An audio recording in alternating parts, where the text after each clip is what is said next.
Okay, so hello mga mamog sir, available atong Elvis nga sewing machine. Dili Elvis Presley ha, pero Janome ni siya nga Elves, okay? Janome na siya mamog sir, very nice na siya. So atong i-demo karon kay ang iyaha lang sang button holder mamog sir, no?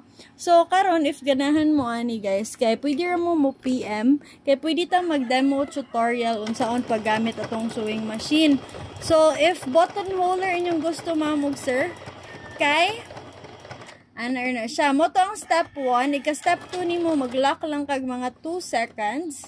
Ni ka step 3 nimo, musaka na siya, so mo stop lang ka asa siya nagsugod.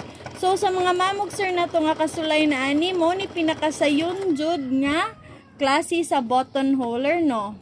So sa mga wala pa kasulay katong kinamot ra ang nasulayan, kay mas nindot og maka-experience pud mo ani. Okay, very nice jud ni siya guys. Okay. So, kana siya. Kani siya kay nasaag ko.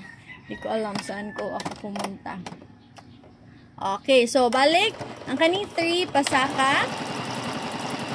Okay. Ikahuman kay imong ito.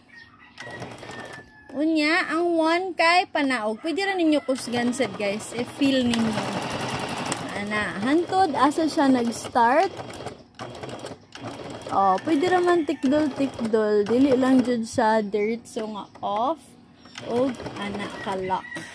Og mo na imuhang button hole, di ba ka nice? Nice no, di ba? Okay.